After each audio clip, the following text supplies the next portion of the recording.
I know it sounds crazy, but the day they walked up to my driveway, demanding the keys to my own gate, I felt something snap inside me. They said it was for community efficiency. They said homeowners must cooperate. They said refusing them would be a violation. But they didn't know. They were pushing the wrong guy. Because once my gate opened that day, something else closed inside me, and all I could think was, if they want access so badly, let's see how they handle consequences. And what happened next? Well, even the board didn't see that coming. Hey everyone! Welcome back to HOA Stories, where we expose the craziest suburban nightmares on the planet. I'm Mark. I live in a quiet, expensive, and painfully controlled neighborhood in the hills just outside Seattle. I work from home, mind my own business, and still, the HOA always finds a way into my life. If you hate HOAs the way I do, go ahead and hit subscribe, and type BOOO HOA in the comments to let them know you're not scared of them. Not anymore. And share this video with anyone who ever had to deal with nosy board members. Because, trust me, this story gets wild. Now let's jump into it.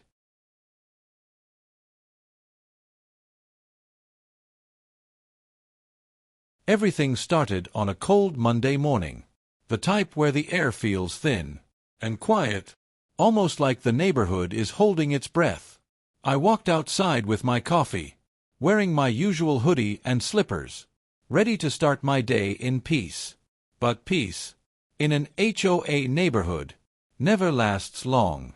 I saw the email first. A bright red header flashing on my phone. Mandatory access request. Immediate action required. I frowned, opened it, and almost choked on my coffee. The HOA demanded that I hand over my gate keys. Not the community gate. Not some shared entrance. My personal gate. The big iron one at the end of my own driveway. That I paid for. I installed. And I maintained. The reason? They said it would reduce driving time. For the board members, who sometimes took a shortcut through my property to reach the clubhouse faster. I stared at the email and whispered to myself, "No way." I laughed at first. Then I laughed harder. Then the laugh died. Because I realized they were dead serious. Most people think HOAs only bother you about lawn color, mailbox height, or where your trash bins face. But mine acted like they owned the whole world. That same morning, as if on cue, I heard the sound of an engine rolling up, slow and heavy, grinding gravel. I looked up, and there they were, 2 board members, standing outside my gate, arms crossed, faces stiff, like they practiced this confrontation in the mirror. One of them was Mr. Ackerman, the board VP, a guy who treated every rule like a holy scripture, and every homeowner like a rebellious child. The other was Sandra, young, blonde, overly confident, the type who smiled sweet, but talked sharp. She always had this flirty energy, like she used charm, where HOA power didn't work. She waved at me, hips tilted, voice soft and sugary. "Mark, honey, can you open the gate?" I pressed the intercom button beside me. "Why?" Her smile twitched. "Well, you got our email. We need access. For the efficiency of the community." I raised an eyebrow. "You want keys to my gate?" She nodded, and the way she smiled, you'd think she was asking for a cup of sugar. Not private property access. Behind her, Ackerman stepped forward, voice louder, harsher. "We won't ask twice. Hand them over." Something in me snapped right there. Maybe it was the tone. Maybe it was the entitlement. Maybe it was the fact they treated my home like a hallway shortcut in a mall. I opened the gate, walked out, stopped right in front of them, and said, "No." Sandra blinked. Ackerman stiffened. The air felt electric. Ackerman leaned closer. "Mark, Refusing will lead to disciplinary action. That's fine, I said. Because I'm refusing anyway. Sandra stepped in, touching my arm lightly, trying that soft approach again. Come on, Mark. It's just keys. I pulled my arm back gently. Exactly.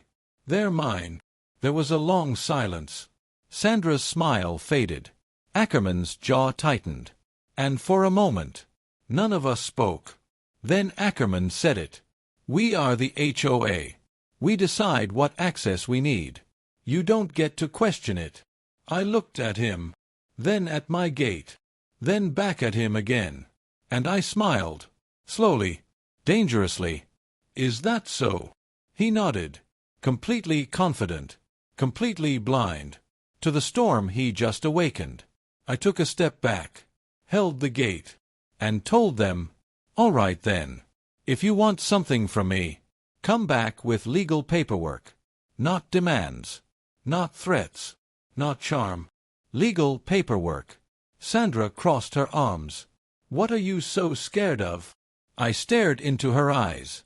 Cold and steady. I'm not scared. I'm just not stupid. They didn't like that. Not one bit. They turned around, walked back to their SUV, and sped off, leaving dust swirling around my feet. I stood there for a long moment, feeling the anger pulsing inside me. They wanted to use my driveway as their personal shortcut. They wanted access to anything they pleased. They wanted control over something they never owned. The crazy part, this wasn't even the first time. But it was the first time they pushed this far. As I walked back toward my house, I kept thinking, how far would they go? What would they try next? And why? Did it suddenly feel like they weren't done yet? Deep inside, something told me this was only round one, and if they were going to start a fight, I wasn't planning to lose. Before the day ended, I checked the cameras, reviewed the emails, and sat down on my porch, watching the sunset fall behind the mountains, thinking of only one thing. Why do they want my gate so badly? And what would they do if I pushed back even harder? If your HOA demanded your gate keys, would you give them or fight back like me? Tell me in the comments. I'm curious who's with me. The next morning, I woke up with this weird feeling in my chest. Not fear, not anger, just that heavy pressure you get when you know trouble is coming, and there's nothing you can do to stop it. And the HOA, they never disappoint. I walked out to my driveway, coffee in hand, hoodie half zipped, still half asleep, when I spotted something taped to my gate. A bright orange envelope, the same kind they use when they want to scare you or make things feel official. I pulled it off, opened it, and felt my blood heat up instantly. A citation, a threat, and a final warning, all because I refused to hand over my gate keys. They were calling it denial of community access and interference with HOA-approved traffic flow. I stared at those words and laughed, but not because it was funny. It was that kind of laugh you do when you're seconds away from losing your mind. Who writes this garbage? Who sits in a meeting and says, yes, let's fine the homeowner for not letting us use his private property as our shortcut? My phone buzzed, and as soon as I picked it up, I saw Sandra's name on the screen, calling me. I didn't answer, but she left a voicemail. Her voice was sweet, too sweet, like honey hiding poison underneath. Hey Mark, we need to talk. This is getting out of hand. Please call me back, or we'll have to escalate this. And trust me, nobody wants that. I rolled my eyes.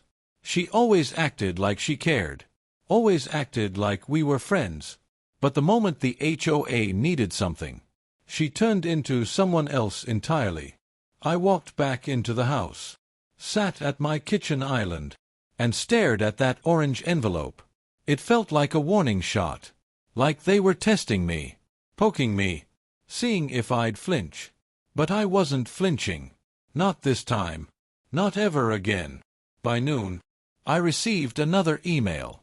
This time, from the HOA President herself, Mrs. Hollinger, the Queen of Control, the woman who believed the entire neighborhood existed to serve her convenience. The subject line made my eye twitch. Urgent. Gate access meeting today.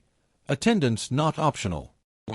So now they were summoning me, like I was some kid who skipped class.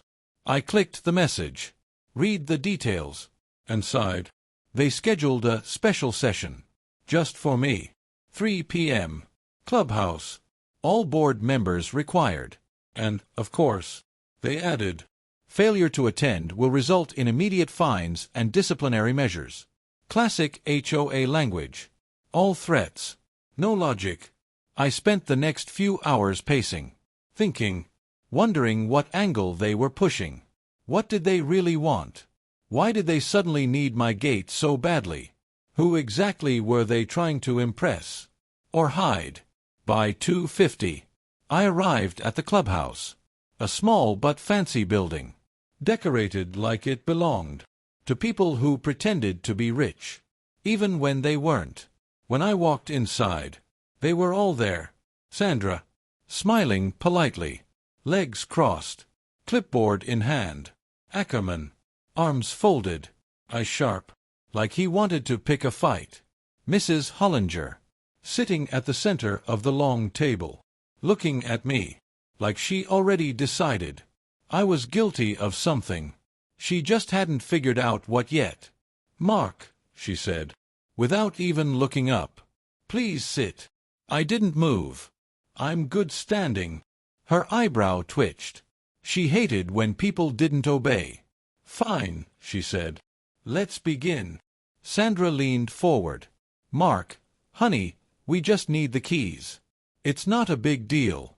You'll barely notice anything changing. I lifted a hand. No, we're not doing this. Why do you need access to my private driveway? Silence. Then Ackerman said it, his voice flat, cold, and completely serious. Because we approved a new shortcut route for board members, and your driveway is the fastest connection between the upper and lower sections of the community. This will reduce travel time and increase efficiency. I stared at him, waiting for the punchline, the joke, the hidden camera, something, anything, but they were serious, dead serious. You want to drive through my property every day, multiple times a day, because you're too lazy to take the normal road.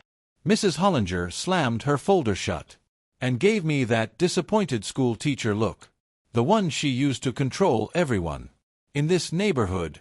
Mark, you are being unreasonable. The board has already voted. This is happening. You can cooperate, or you can face consequences. Your choice. But the result will be the same. I breathed in slowly, counted to 3, and felt every muscle in my jaw tighten. So you're telling me that no matter what I say, you're going to force your way in? Sandra sighed, twirled a strand of hair, and said softly, Come on, Mark. Don't make this harder than it needs to be. You know we always find a way. That line broke something inside me, because she wasn't wrong. They always did find a way, through rules, threats, loopholes, and intimidation. But not this time. Not with me. Not with my gate. Not with my property. I leaned forward, put both hands on the table, and said, You want keys? Take me to court. You want access? Get a judge. Until then, stay off my land. The room froze. The air got heavy. No one breathed for a moment. Then Mrs. Hollinger said, We'll see about that. I turned around, walked out, and let the door slam behind me. As I drove home, the sun setting behind the hills, painting everything bright orange, I kept thinking about what Sandra said earlier. You know we always find a way. What did she mean by that? What were they planning?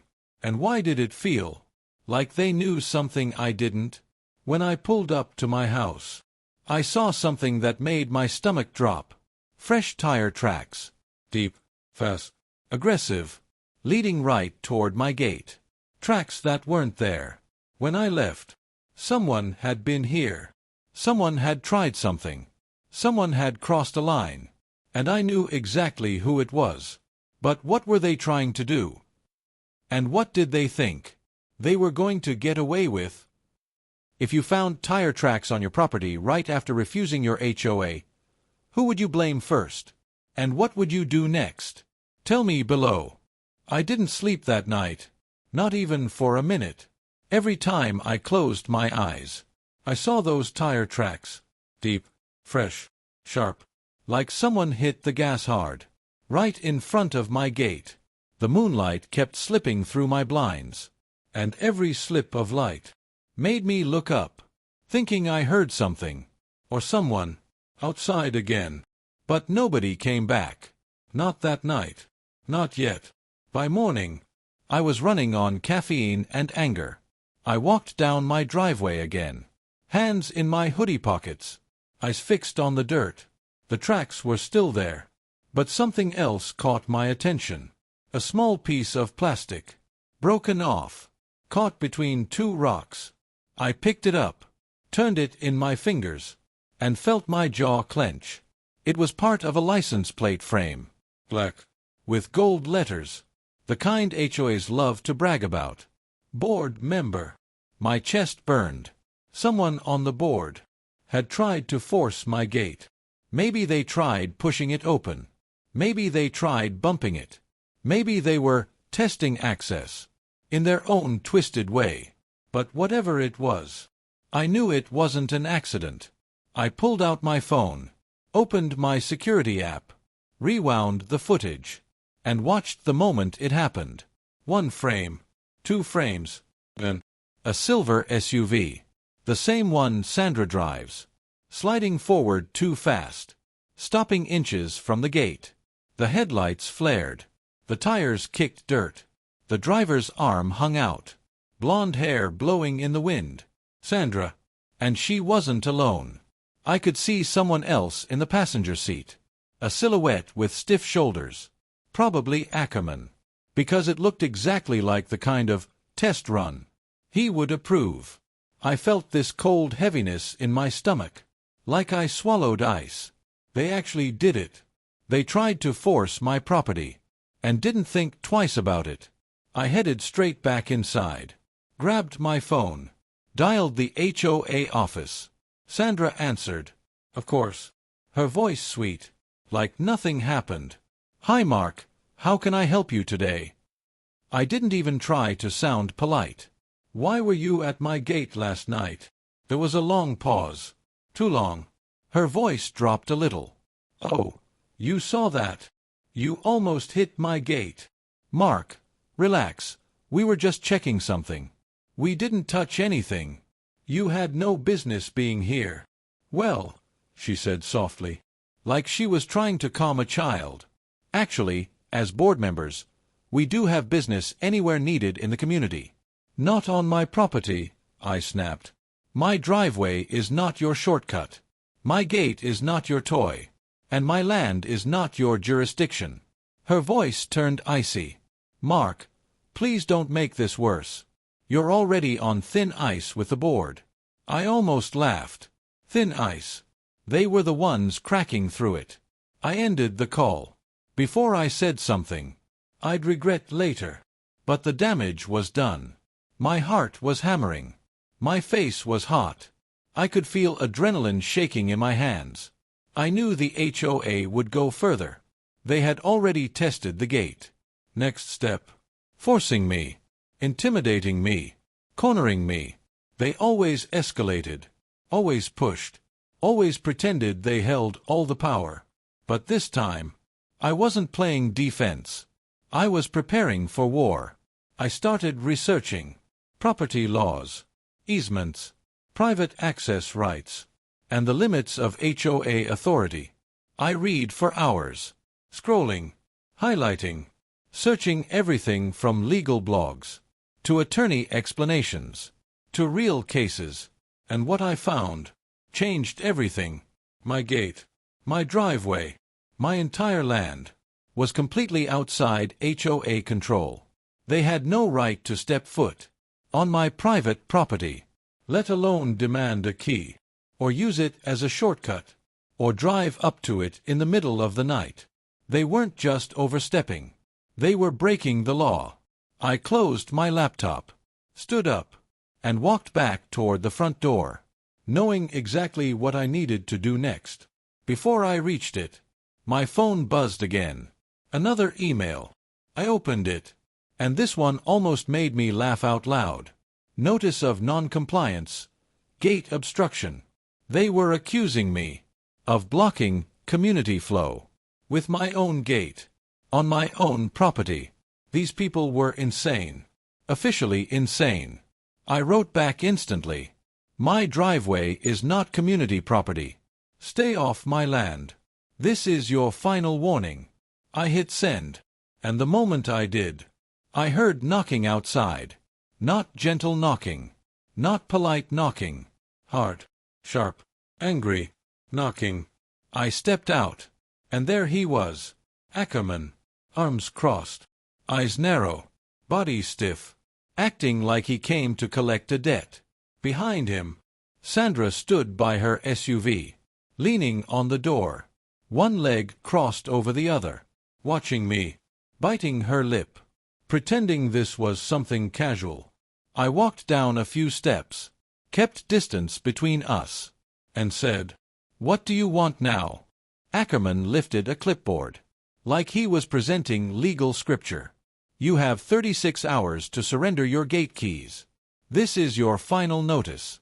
If you do not comply, the HOA will enter your property under enforcement clause." I cut him off. There is no enforcement clause for MY land.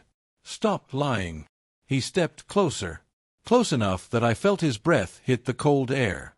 "Mark, you're going to lose this. Don't make it uglier than it has to be."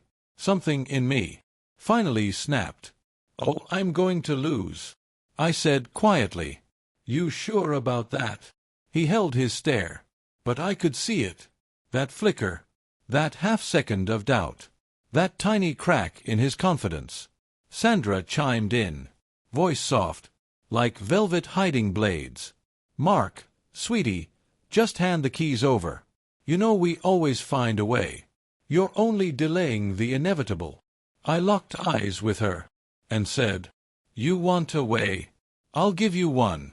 But you're not going to like it." They didn't know what I meant. Not yet. But they would soon. Because as they walked away, smug and confident, I was already planning, already calculating, already designing something they wouldn't expect. Not in 100 years. If they wanted access so badly, if they were desperate enough to send threats, to show up at night, to test my gate, to intimidate me, then fine. I would give them access. A special kind. A painful kind. A kind they'd remember. Every time they heard the word shortcut. I looked at the tire tracks again, and whispered to myself, "You wanted a fight. Now you've got one." If your HOA kept pushing like this, would you stand your ground, or would you explode on them already? Tell me what you would have done. The moment Ackerman and Sandra drove off, silence hit my property. But it wasn't a peaceful silence. It felt like the quiet right before a storm. Thick, heavy, waiting for the next hit. I stood there for a long minute, hands in my pockets, eyes locked on the gate, thinking too much, but also not enough, because the anger in me was boiling harder than my thoughts could organize.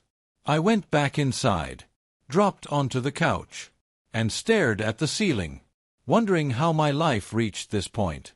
How a simple neighborhood, with pretty houses, quiet streets, and overpriced lawns, turned into a battlefield. HOAs are supposed to protect property value, but all they ever protected here was their ego. I got up, paced around the living room, and then stepped into my garage. That's when the idea hit me. Hard, clear, dangerous, but perfect. The HOA wanted to enter my property. They wanted to treat my driveway like a shortcut. Then maybe it was time to make that shortcut a little less comfortable.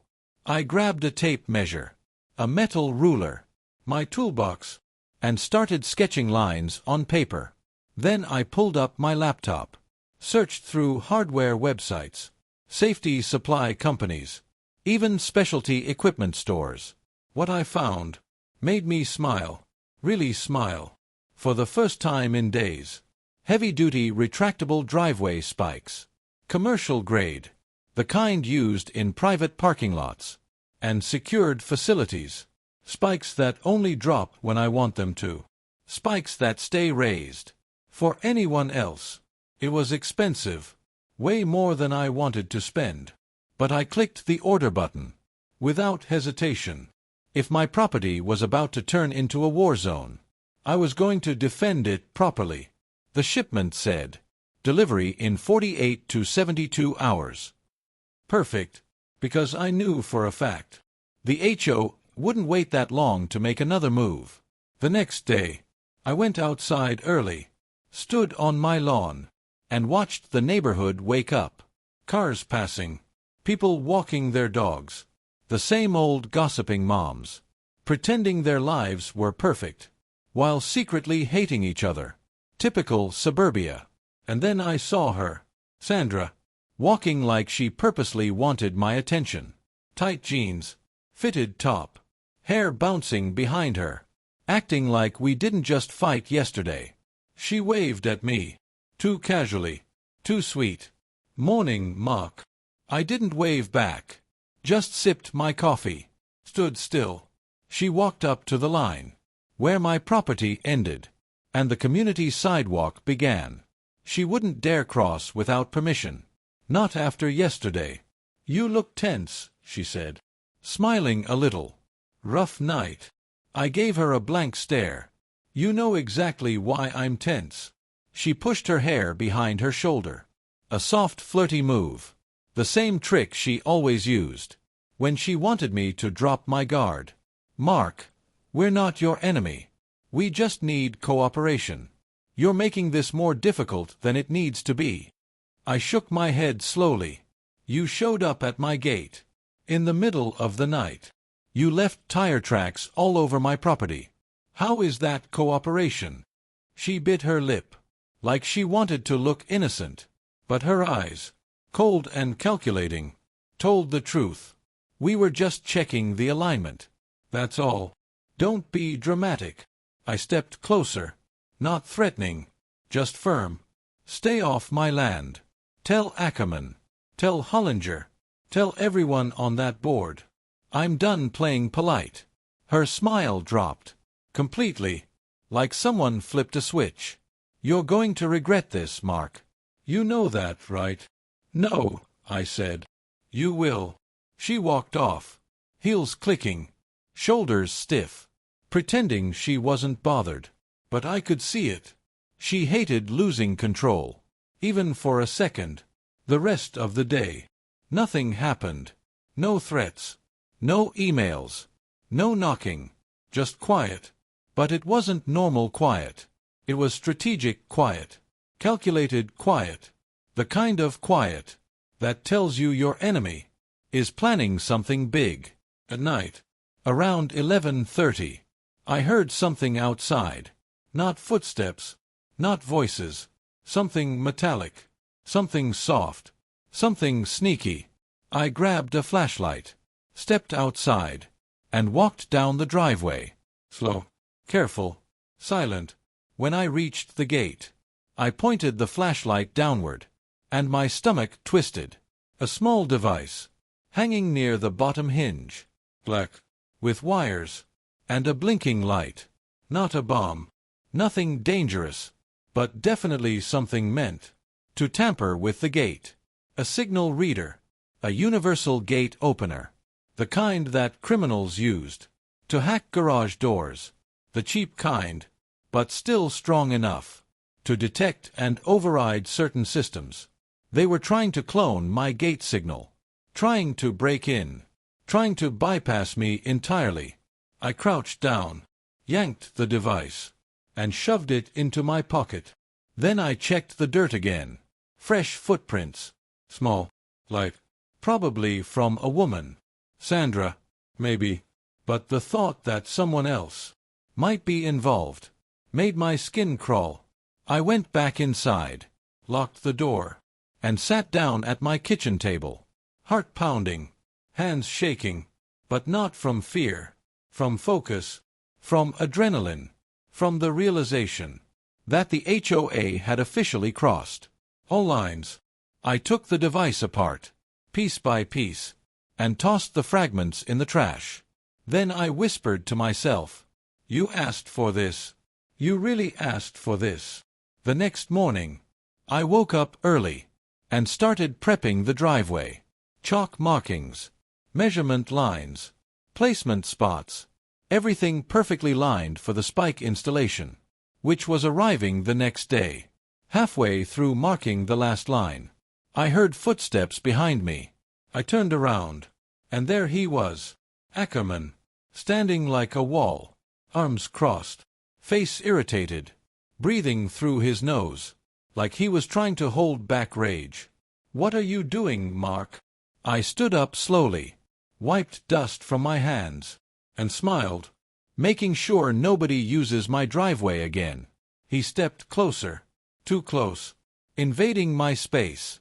"You're installing something, aren't you? What do you think?" I said. His nostrils flared, his eyes narrowed, and for the first time, I saw it. True fear. In him. Not me.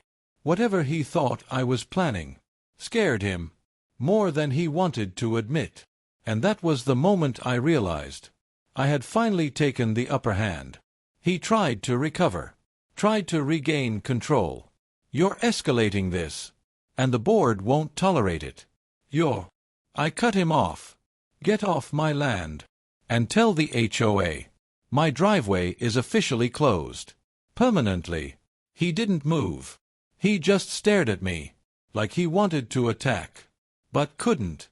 Then he turned around, walked away, and didn't say another word. But his silence told me everything. They were scared, confused, and angry, all at once. And I knew one thing. Tomorrow, when the spikes arrive, the real fun begins. If you found a device trying to hack your gate, would you call police, confront the HOA, or handle it quietly like I did? Tell me what you would do. The spike system arrived the next morning. Big metal crates stacked on pallets, delivered by a truck that looked like it belonged to some secret government facility. The driver asked me twice if I was sure. I ordered this. I just nodded, signed, and said, "Trust me. I need it." He gave me a look, half confused, half impressed, then drove off, leaving me with enough hardware to make my driveway look like a military checkpoint. I didn't waste a second. I opened the crates, laid out the pieces, checked every bolt, every hinge, every hydraulic mechanism. These spikes weren't toys. They were serious, heavy, sharp, designed to shred tires, like paper, exactly what I needed. I spent an hour prepping the installation area, measuring every line, tightening every fitting, marking where the anchor bolts would go, when suddenly, my security cameras pinged. Motion detected. South side, near the mailbox. I tapped the feed, and my stomach twisted again. Sandra, standing right at the edge of my property, arms folded, hair blowing in the wind, watching me, not casually, not accidentally, but like she came here, specifically, to see what I was doing. I walked toward her, slow, controlled, not angry, just ready. She gave me a bright smile, fake, but shiny enough to fool someone who didn't know her better. "Well, well," she said. "Looks like you've been busy." I didn't respond, just stood a few feet away, waiting for her to say whatever she came to say. She tapped her shoe in the dirt, eyes sliding over the crates behind me. Are those what I think they are? Yep, I said. Plain. Simple. No explanation. Her eyes widened, not with fear, but with disbelief, like she couldn't understand how far I was willing to go. Mark, this is insane. You can't put spikes on a residential driveway. This isn't normal. I shrugged. Neither is demanding keys to someone's gate. She tried to laugh it off, but it came out weak, shaky, fake. You're escalating things. No, I cut in. I'm ending things. Her smile dropped again, just like yesterday, and her voice turned sharp. You're going to get fined. You're going to get sued. You're going to lose, I said, finishing her sentence, but with a smile. No, I've read the laws. You have no authority on my land. Not an inch of it. Not a pebble. Not a blade of grass. You can throw all the threats you want. They don't mean a thing. She clenched her jaw and whispered, You don't know what you're dealing with.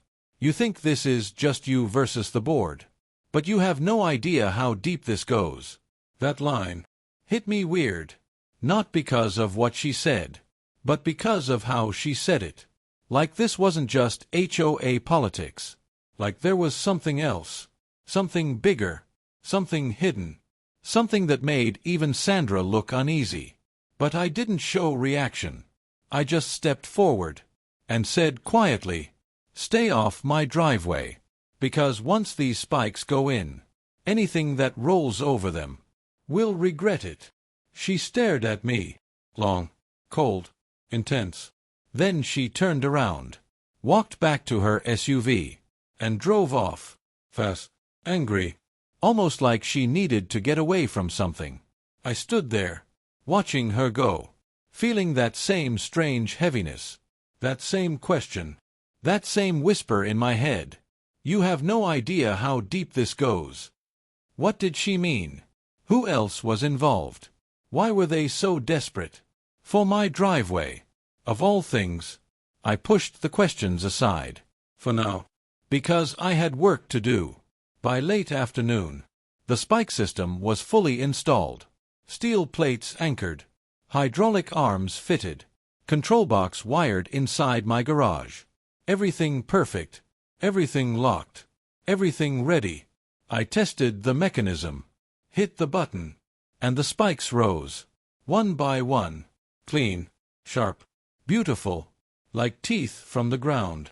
I lowered them. Raised them again. Lowered them. Perfect. Smooth. Flawless. Then, as the sun started to set, painting the sky orange and pink, I installed small warning signs on both sides of my gate. Private driveway. Do not enter. Tire damage will occur. No HOA access, ever. I added the ever just for fun. Right when I finished hanging the last sign, I heard an engine, slow, heavy, approaching from down the road. I looked up and felt that familiar flash of irritation. Ackerman's SUV, pulling up slowly, like some sheriff in an old Western movie, trying to show dominance. He rolled down the window, didn't smile, didn't blink, just stared at the spikes, then at me, then back at the spikes. What the hell is that? My answer, I said. Plain, simple, calm. You can't install that crap here. You need approval. No, I said. I don't. Because this isn't your territory. And you don't control me. He stepped out of the SUV, slammed the door, and walked up to the gate. Eyes burning, face red, voice shaking with anger. You are creating a hostile environment. For the board, for the community, and for all residents. Good, I said. Maybe then you'll stay away. He froze, like someone slapped him in the face. You think you're clever, don't you? He hissed.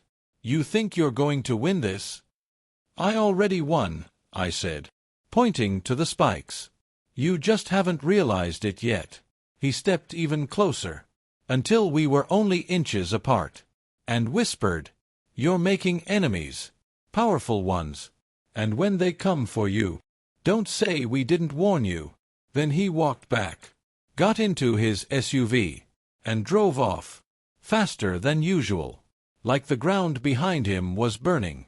I stood alone, in the fading sunlight, watching the dust settle, feeling the cool evening breeze brush across my face, and even though part of me felt proud, strong, protected, another part of me couldn't ignore the truth. Sandra's warning, Ackerman's threat, the midnight tampering, the desperation, the sudden aggression, the strange way the board acted, like my property was a missing puzzle piece to something bigger. Something was coming, something I hadn't seen yet, something they were hiding. But whatever it was, I wasn't afraid. I was ready, 'cause now, for the first time, my driveway was mine, and mine only, and if they tried to force their way in again, well, the spikes were waiting. If you installed spikes and your HOA showed up furious, what would you say to them?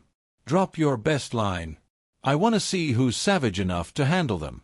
Night dropped fast that evening, like someone switched off the sky, and everything fell into quiet darkness. Normally, my neighborhood felt peaceful at night. A soft hum of crickets, a few porch lights, nothing unusual. But tonight, the silence felt different, heavier, like the whole street was holding its breath. I checked the spike system again, double-checked the control panel, walked the driveway end to end, just to make sure everything worked perfectly. I didn't trust the HOA. Not anymore. Not after Sandra's warning. Not after Ackerman's threat. Not after everything they did before. Around 10:30 p.m., my phone buzzed. Security alert. Motion detected. Driveway gate. My heart jumped, but not out of fear. More like adrenaline. Like I'd been waiting for something exactly like this. I opened the camera feed and froze. 3 silhouettes, standing near the gate. Dark clothes, hoodies, moving slowly, cautiously, like they were studying something. My spikes. They thought they were alone. They thought I was asleep. But I was right there watching. One of them knelt down, shining a small flashlight across the steel plates, examining the bolts, the hinges, the mechanism. Another whispered something, pointing toward the hydraulic line. They weren't kids. They weren't random troublemakers. They weren't thieves. These were adults, organized, intentional, like they knew exactly what they were looking for. I zoomed the camera, and one detail confirmed everything. HOA branded armband, dark blue, with the board emblem, barely visible in the moonlight. They sent a small crew, not to talk, not to argue, to sabotage, to disable, to break into my driveway, without permission, without fear, without hesitation.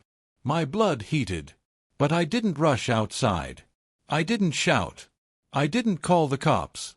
Not yet. Instead, I watched, curious, silent, letting them dig their own grave. The guy crouched at the spikes pulled out a tool, a wrench, trying to loosen an anchor bolt. He tried, struggled, and after a minute of useless effort, he hissed, "These things are industrial. Who the hell installs this in a house?" The other whispered back, "He's not supposed to have it. We were told these plates were illegal." Illegal? Who told them that? Sandra? Ackerman? Someone else higher? Before I could think more, the third guy stepped back, pulling out a radio, and said, "Boss, we're here. The system is too strong. We need instructions." My stomach tightened. "Boss? Boss who?" The voice that came back, crackly, distorted, but deep, cold, familiar. "Cut the hydraulic line. Get it done. I don't care how." I didn't need to hear the name. I knew that voice. I knew exactly who it was. Ackerman. He wasn't bluffing earlier. He wasn't threatening out of ego. He was actually trying to shut me down. Secretly, silently, illegally. I didn't waste another second. I hit the microphone button on my security system and spoke through the driveway speaker, my voice echoing across the quiet night. Step away from my property. The three men froze, flashlight beams jerking wildly, heads snapping upward, panic spreading instantly. I stepped out of the house, remote in my hand, walking slowly down the driveway, letting the pathway lights illuminate each step. They couldn't see me clearly yet, but they could hear me, and they knew. They were caught. The one holding the wrench whispered urgently, "Let's go, let's go, let's go." But before they could run, I pressed the button, and the spikes shot up, metal ringing sharply, rows of steel teeth rising right between us. They jumped back, nearly falling over each other, one tripping onto the gravel. "You can't do this," one shouted, voice cracking with fear. "Oh, trust me," I said calmly. "I can absolutely do this."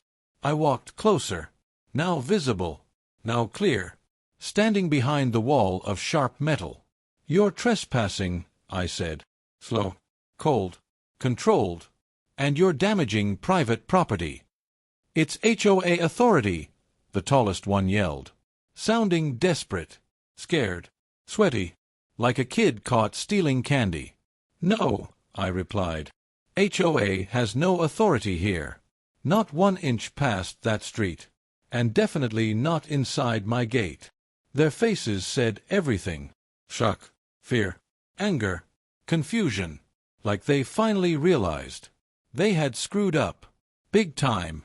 I lifted my phone, aimed the camera, and hit record. "You're on video," I said. "Smile for the board meeting." They panicked. The guy with the wrench dropped it. Another tried to pull up his hood. The third grabbed his radio and screamed, "We're compromised. He's here, he's awake, he's recording." I smirked. You really thought coming at night, with tools, to break my property, would work? The tallest one tried again, voice shaky. "We were ordered. We were told this was necessary for community safety." "Oh, really?" I said. "So cutting a hydraulic line in the dark is for safety?" They had no answer, just silence, heavy, awkward, guilty. I lowered the spikes, slow, dramatic, on purpose, making them jump again, like the ground itself was alive. "Leave," I said, "right now, and tell your boss. I'm done playing nice."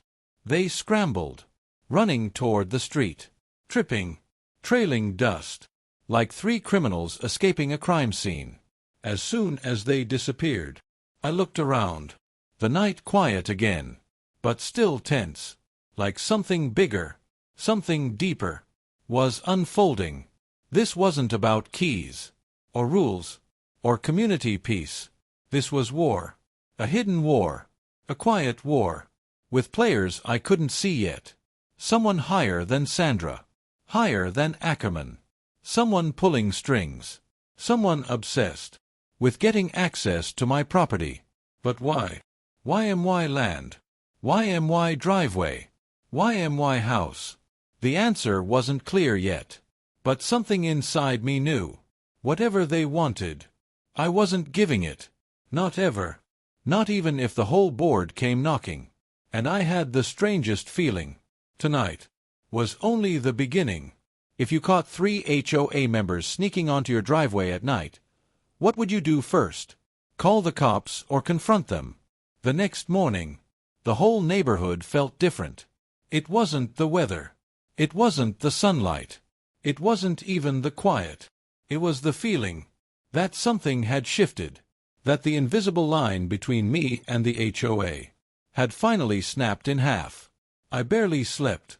Maybe an hour, maybe 2. But my mind stayed sharp, wired, ready. I checked the camera footage again, saved everything to 3 backups, sent 1 copy to my lawyer, another to cloud storage. Another to a hard drive. No more surprises. No more trying to handle it politely. No more letting the HOA spin their lies. This time, I was going all the way. Around 9 a.m., a knock echoed through my house. Sharp, urgent, unfriendly. Not a neighbor's knock. Not a friendly knock. An HOA knock. I opened the door slowly, and there he was. Ackerman, HOA President, arms crossed, jaw clenched, fake confidence dripping off him like cheap cologne. Behind him stood Sandra, arms folded, eyes down, like she didn't want to be part of this. But she didn't want to be anywhere else either. Ackerman didn't wait. He pushed a paper toward me. A notice of violation, he said. Your spike system has been deemed a danger to the community. You are required to remove. I laughed. Right in his face. He froze. Surprised. Offended. Maybe scared. A danger, I said. You sent 3 people to sabotage my property at night. That is a baseless. Oh no, I cut in. It's not baseless. It's in full HD. With faces, voices, tools. Your voice giving instructions. Sandra's eyes widened. Ackerman's face drained. Just a little. Just enough to tell me. My words hit home. I don't know what you think you heard. Your voice, I said. On radio. Telling them to cut the hydraulic line. He swallowed hard. Mask cracking. Arrogance fading. Fear rising. You're misunderstanding the context. No, I said. There is no misunderstanding. When a group trespasses, with tools, after midnight, to destroy private property. Sandra finally looked up, and whispered, You recorded everything? Yes, I said. And my lawyer already has a copy. She let out a slow breath, like she had been holding it for a year, like she knew this day would come. Ackerman shifted, trying to regain control. You can't threaten the HOA, he said. We enforce the rules. Not on MY land, I replied. Not past MY gate. Not over MY driveway. Sandra nodded softly, quiet but honest. He's right, Mark. Ackerman spun on her. I sharp. You stay out of this. But she didn't. She stepped forward, closer to me, away from him. I'm done covering for you, she said, voice shaking, but strong enough to break a wall. I'm done signing things I didn't vote for. I'm done pretending the board is fair. I'm done watching you abuse your position. Ackerman looked stunned, like his own board member. Just stabbed him in the soul. You can't speak for the HOA. I'm speaking for myself, she said. And I'm speaking the truth. It felt like oxygen returned, like the whole street finally took a breath. I stepped onto the porch, holding the printed screenshots, faces, timestamps, radio-audio reports. I'm filing a formal complaint, I said, to City Code, to County Law Enforcement, and to the State HOA Regulatory Board. Sandra didn't move, didn't resist, didn't argue. But Ackerman, he broke. You don't understand what you're doing, he shouted. This is MY neighborhood. I run this place. No, I said. You ruled by fear. Now you answer for it. He pointed his finger at me, wild, shaking, desperate. You'll regret this. You'll regret ever trying to fight. I slammed the door in his face, letting his threat hit wood instead of me. Inside, I finally exhaled, felt the weight lift, felt the tension break, felt something in the universe shift back into place. For hours, I heard voices outside, arguing, shouting, footsteps, papers, cars coming and going. By late afternoon, a white SUV pulled up. County regulatory inspectors, clipboards, documents, badges. Sandra met them, spoke to them quietly, showed them something, handed them a small envelope. I didn't know what was inside, but whatever it was, I could tell. It wasn't in Ackerman's favor. After 30 minutes, the officers approached Ackerman, who was pacing, sweaty, agitated, crumbling. The lead inspector stepped forward. "Mr. Ackerman, you are being removed from your position as HOA President effective immediately." Sandra closed her eyes, relief washing over her, like a storm finally ending. Ackerman tried to argue, tried to yell, tried to deny, but it didn't matter. The recordings, the testimonies, the violations, the secret orders, everything caught up to him, all at once.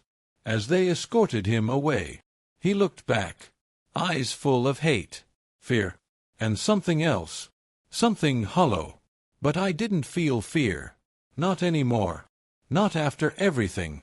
He lost, and he knew it. Sandra approached my gate, hands clasped, voice soft. "I'm sorry," she said, "for all of it. For what he demanded. For what we let happen. For what the board didn't stop." I nodded. Slow, calm. "It's over," I said. "At least now, it can be." She glanced at the spike system, then at me. "You don't have to remove it," she said. "The inspectors ruled it legal. You installed everything by code." That felt good. Really good. For the first time in weeks, I felt peace. Real peace. The kind that settles deep. The kind that stays. That night, the driveway lights shined brighter. The gate felt stronger. The air felt lighter. I didn't know what the future held. But I knew one thing for sure. This was my home. My land. My rules. And no HOA, no corrupt president, no secret sabotage mission would ever take that away. Not now. Not ever. If your HOA president got exposed and removed like this, would you forgive the board or still keep your guard up?